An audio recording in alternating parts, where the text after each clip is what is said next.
So thank you very much for inviting me to this important session.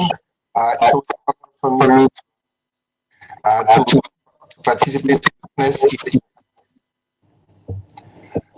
So more importantly, can you hear me? I hear echo. Yeah, please go ahead. Okay. So when I look at the development of markets and when I look at the situation under which Algeria is, this is quite important for me to look at the framework, and it is for me very clear everything that was said before, which is the importance of private capital. But for private capital to flow into an economy, you need to have the necessary capital market infrastructure to guarantee the flow of capital. And I will very briefly look at two aspects, which are very easy. One is, the debt market and the way the current structure of the debt market in Algeria is designed, and what I believe we should do to catalyze the debt market. And then obviously, to talk about the equity market. I mean, there is no efficient economy that doesn't have an efficient capital market of debt and equity, and obviously the interest. And there is a substantial amount of development. Yassine, may I kindly request you if you can shift to the French or to the Arabic, as you... Okay. I'm not sure that there is a translation, you see. No problem. Thank you. Okay.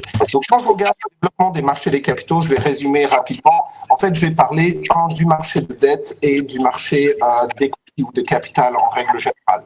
Et même s'il est évident que Even if it's obvious. Pardon? Même s'il est évident que... Even if it's obvious. Ah, okay, sorry, because I hear the translation, that's why. Même si il est évident qu'on doit développer le marché de capital, la structure du marché de capital algérien ne garantit pas cette fluidité. Donc j'ai déjà touché le marché de dette. Aujourd'hui, nous sommes en Algérie dans une structure où il n'y a pas de courbe de taux. Donc déjà, quand on parle de prise de risque ou de structuration de financement, normalement, tout va se baser sur un taux directeur générique, une courbe de taux qui va définir le marché, qui va être fluide, qui va être la résultante de la demande et de l'offre de dette. Et c'est sur cette base-là qu'on va pouvoir définir ce qu'on va appeler le spread, donc tout l'assessment de risque associé au financement de dette. Aujourd'hui, le marché algérien de dette n'est pas liquide. Il existe au niveau bancaire, en bilatéral, en structuration de dette entre créditeurs et emprunteurs, mais nous n'avons pas une structure actuelle qui permet d'activer le marché de dette. Donc, quand on regarde le marché domestique, pour l'instant, je me concentre que sur le marché domestique de dette, il n'y a pas, par exemple, d'instrument liquide qui permet aux trésoriers des entreprises privées, publiques, des municipalités d'échanger ou de manager leur structure de dette et leur trésorerie en règle générale. Et tout ça est dû au fait aussi que la structure du secteur bancaire ne permet pas le développement de ce marché. Pourquoi? Il est irrationnel, de mon point de vue, que les grands groupes publics algériens soient financés par les entreprises bancaires publiques. Quand on regarde un marché en développement ou un marché développé, la plupart des grandes entreprises se financent en dette sur un marché organisé.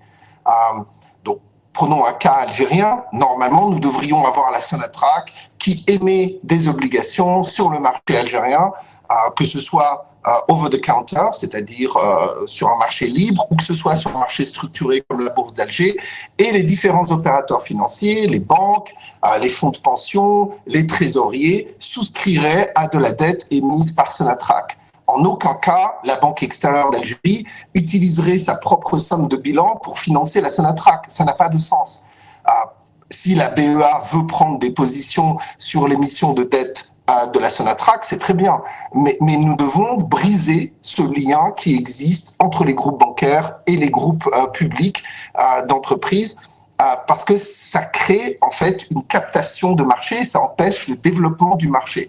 Et ça empêche aussi, par l'offre et la demande, de pouvoir définir l'élément de risque associé à Sonatrach, à Consider, à des sociétés d'assurance algériennes, à des entreprises publiques de taille moyenne ou de taille large, et aussi d'entreprises privées. Et dans cette structure, cela nous créerait tout un carcan de dette ou de marché de dette qui permettrait de créer une courbe de taux.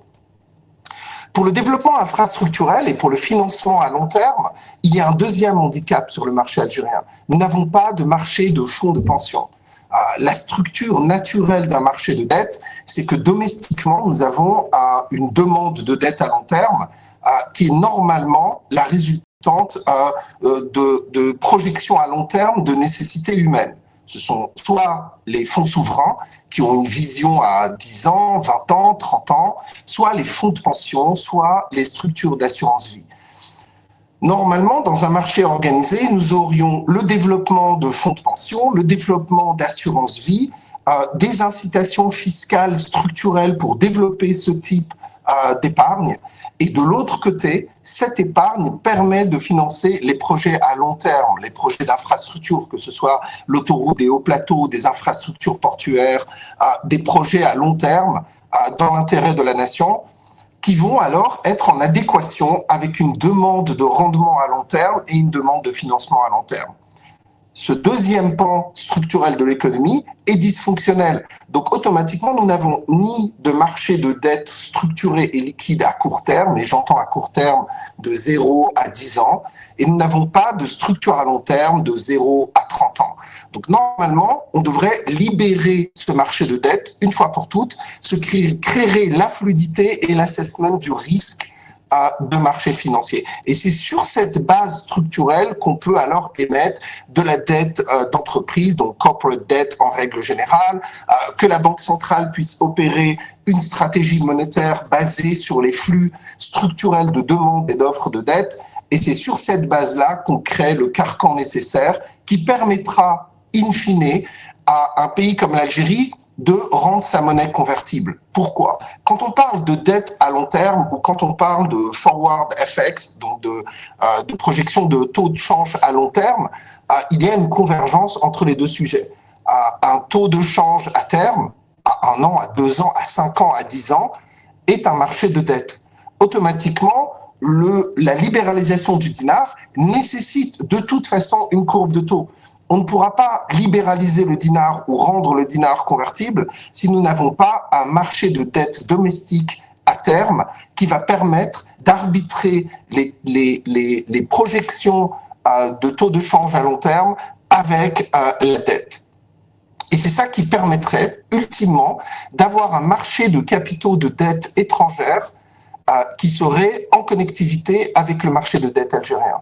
Donc quand on regarde les différentes étapes, il y a du travail de structuration à mettre en place et j'appelle les banques publiques, en règle générale, la Banque centrale et le ministère des Finances, de créer la plateforme nécessaire pour pousser dans cette direction. Et je vais vous donner un exemple qui pourrait être utilisé. Comme vous le savez, dans les avantages donnés par l'ANDI, il existe ce qu'on appelle la bonification de taux d'intérêt.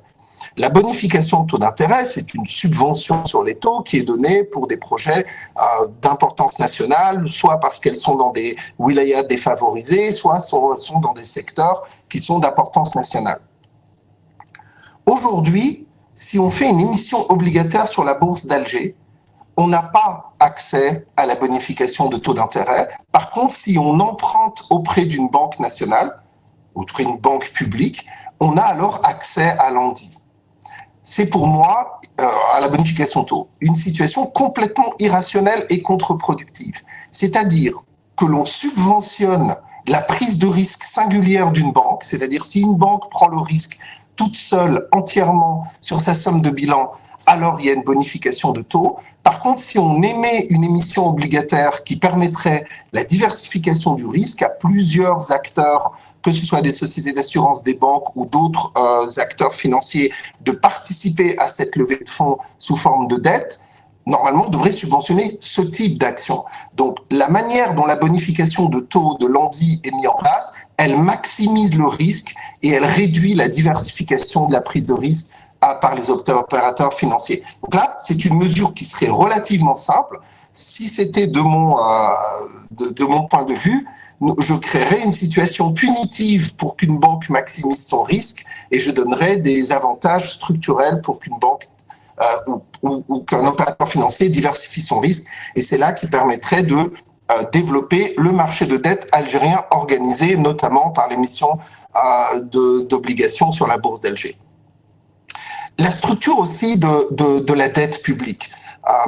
Normalement, dans un marché qu'on devrait pousser et qui permettrait aussi de définir un risque régional ou des avantages relatifs régionaux, nous devrions développer les bonds ou les obligations municipales ou régionales ou par wilaya qui permettraient non seulement de créer un marché régional de dette, mais aussi de pouvoir, une fois de plus, je reviens toujours à une situation de risque, de pouvoir procéder avec du risk management en pouvant faire un assessment de risques régionaux, que ce soit pour le financement d'infrastructures, pour le financement de budgets régionaux, et ce qui permettrait aussi de maximiser la transparence. Et c'est cette transparence qui est nécessaire pour créer ce marché de dette. Parallèlement à ça, nous avons un marché de capitaux, donc un marché d'equities. Il est nécessaire d'avoir un écosystème large. Et là, j'appelle le plus grand propriétaire de capital du pays, qui est l'État. Aujourd'hui, la majorité du capital est en main de l'État. J'aime bien le dire sous cette forme. Quand on parle de capital, on ne parle pas seulement de capital d'entreprise, mais on parle aussi de capital foncier. Si on regarde l'Algérie aujourd'hui et on regarde le capital qui n'est pas détenu par une institution publique, nous avons probablement un foncier qui est plus petit qu'un pays comme la Suisse. Je parle de foncier libre, de foncier sur lequel nous pouvons faire des transactions qui ne sont pas grévées par des concessions étatiques ou structurées. Une des plus grandes parties du capital disponible dans notre pays, c'est le capital foncier.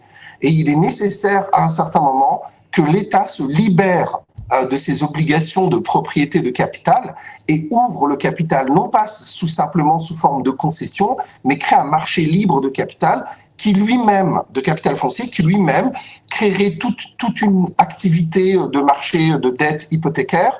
Et c'est une des grosses sources de financement qui existent. Normalement, quand on regarde une économie, la taille du marché hypothécaire est grosso modo entre 2 et 2,5 fois la taille du PIB. Donc, quand on regarde la structure du marché de capitaux algérien, si on libérait, si on assume que notre PIB nominal est à 170 milliards de dollars, nous aurions probablement un marché de 300 à 400 milliards de dollars de dette hypothécaire qui permettrait par lui-même de créer toute une activité financière, bancaire, structurelle et qui permettrait la diversification de tout le marché de dette algérien. Donc aujourd'hui, quand on parle de marché de capitaux, la problématique que nous avons, c'est aucune adéquation entre long terme et demande de long terme financement. Il faudrait créer des fonds de pension, créer une réglementation autour des fonds de pension, privatiser les fonds de pension, donner la gestion des fonds de pension à des opérateurs privés pour pouvoir développer ce marché qui par lui-même créerait le financement à long terme de l'infrastructure. Et deuxièmement, libérer les initiatives bancaires pour que les banques puissent se focaliser sur le financement des PME et laisser les grands groupes se financer directement sur le marché par les différents opérateurs, que ce soit des fonds de dette, que ce soit des sociétés d'assurance, des corporates, des trésoriers, l'État lui-même, éventuellement dans le futur des investisseurs étrangers. Quand on parle du marché de capitaux equity, là vient tout l'écosystème. Donc c'est bien de créer des fonds d'investissement, on va de angel investor à venture capital, de venture capital à private equity, de private equity à un développement de marché boursier. Là se posent plusieurs questions. Un, la question du développement du marché boursier algérien par un processus de privatisation. Si on veut créer des champions nationaux, il va falloir à un moment donné qu'on libère les entreprises qui sont sous le joug public, des entreprises de construction telles que Cosider, etc., qui pourraient devenir des champions régionaux, des champions africains. Mais il va falloir ouvrir le capital de ces sociétés et créer une structure compatible avec l'investissement global. Et c'est sur cette base-là qu'on va créer le flux transactionnel sur la bourse d'Alger. Il faut privatiser les sociétés de télécommunications, il faut privatiser la plupart des entreprises nationales qui ne sont pas stratégiques où tout simplement l'État peut garder une grosse part, mais privatiser 20%, 30%, et c'est ça qui va créer la transparence nécessaire pour le marché des capitaux equity. C'est bien de mettre des accélérateurs, des incubateurs, etc., mais il faut toucher le nerf de la guerre. Le plus grand détenteur de capital étant l'État. L'État subventionne ou crée ou investisse dans des fonds, soit par l'intermédiaire de banques publiques, soit par l'intermédiaire du Fonds national d'investissement. Mais soyons très logiques. Dans la plupart des pays, quand l'État a investi, il a une agence d'investissement, mais il va donner la gestion de ces investissements à des groupes privés pour que la gestion puisse se développer, qu'on puisse créer aussi des opérateurs de gestion dans notre pays. Aujourd'hui, nous n'avons pas d'asset manager privé en Algérie, ou du moins qui gère des fonds. Le détenteur principal de capital étant l'État, c'est à l'État de commencer le processus de donner la gestion des fonds à des entreprises privées pour développer tout ce secteur, ce qui va permettre d'attirer des capitaux privés. Si je suis un jeune entrepreneur algérien, sauf si je suis désespéré, je ne veux pas que l'État soit actionnaire et membre de mon conseil d'administration. C'est trop lourd. Je veux des entreprises privées. Après que ces entreprises privées gèrent des fonds publics, c'est autre chose. Mais j'ai besoin d'avoir tout un carcan structurel. Donc je pense que c'est une erreur d'avoir aujourd'hui des fonds qui sont entièrement étatiques. Je pense que l'État doit être un investisseur, mais il doit confier la gestion à des opérateurs privés. Et c'est ça qui va permettre, la connectivité entre les gestionnaires d'actifs algériens et les gestionnaires d'actifs étrangers. C'est ça qui va catalyser le marché equity à tous les niveaux de degré de risque, selon l'appétit des investisseurs. Et une fois que tout ça est mis en place, les investisseurs privés algériens sont intéressés à avoir du rendement sur leur capital. Pourquoi ? Nous sommes dans une économie à inflation relativement élevée. Il y a des risques de dévalorisation ou de dévaluation du dinar. Les gens se ruent sur du foncier parce qu'il n'y a pas d'autres classes d'actifs disponibles. Et on se retrouve avec un foncier surévalué, avec les autres classes d'actifs non présentes. Et alors, les investisseurs algériens, pour se protéger contre l'inflation, achètent des devises étrangères au marché noir pour se protéger du risque de dévaluation. Je pense que là, on doit débloquer ce carcan, les outils nécessaires pour pouvoir développer cette activité. Et si l'État veut avoir un rôle positif, et ça c'est ma recommandation, l'État, le FNI, les fonds privés, les entreprises publiques doivent investir dans des fonds, mais il faut absolument que ces fonds soient gérés par le secteur privé. C'est ça qui va catalyser notre activité. Donc, quand je regarde en termes généraux le développement du marché de dette et le développement du marché equity et bien sûr l'entrelacement entre ces deux marchés, c'est ça qui va créer la fluidité de capital qui va permettre ce développement. Et c'est comme ça que nous allons attirer le capital de la diaspora, le capital des opérateurs privés étrangers. L'Algérie est un pays attractif. Nous avons une population jeune, un potentiel de croissance élevé. Nous avons les infrastructures nécessaires pour le pousser, mais nous n'avons pas de marché de capitaux. Notre marché de capitaux est inexistant. Et je pense que, ça c'est l'éléphant dans la pièce, à un moment donné, il va falloir casser la structure qui va nous permettre ce développement dont nous avons tous besoin. Voilà, je m'arrête là. Je m'excuse, c'était un petit peu en vrac, mais j'avais besoin en fait de toucher les derniers points. La chose la plus importante pour moi, c'est il faut commencer par le marché de dette, qu'il soit islamique ou conventionnel, ça n'a aucune importance. C'est de toute façon intralié. Mais il va falloir libérer notre marché domestique si nous voulons connecter les investisseurs étrangers. Je vous remercie de votre attention. Merci beaucoup Yacine. Je crois qu'on aura l'occasion de discuter d'un certain nombre de choix stratégiques que vous avez abordés, mais en fait, ce qui est important, c'est que vous avez balayé l'essentiel des infrastructures qui existent, et je dois dire qu'un certain nombre de pays ont réussi à amortir en bonne partie les effets de l'épidémie Covid, malgré leur dureté, au niveau local et au niveau régional, grâce à l'existence de ce type d'infrastructure et de ce type d'opportunités. Je pense en particulier à l'Égypte, je pense en particulier à l'Afrique du Sud. Je pense qu'on aura l'occasion de revenir sur ces questions, et également en Amérique latine également. Reste à savoir si on devrait permettre l'utilisation tel que vous la proposez au niveau des fonds de pension, je crois que ça mériterait une longue discussion, mais peut-être pas dans ce cadre. Quand on voit ce qui se passe dans un certain nombre de pays qui ont libéralisé la chose, comme le Chili.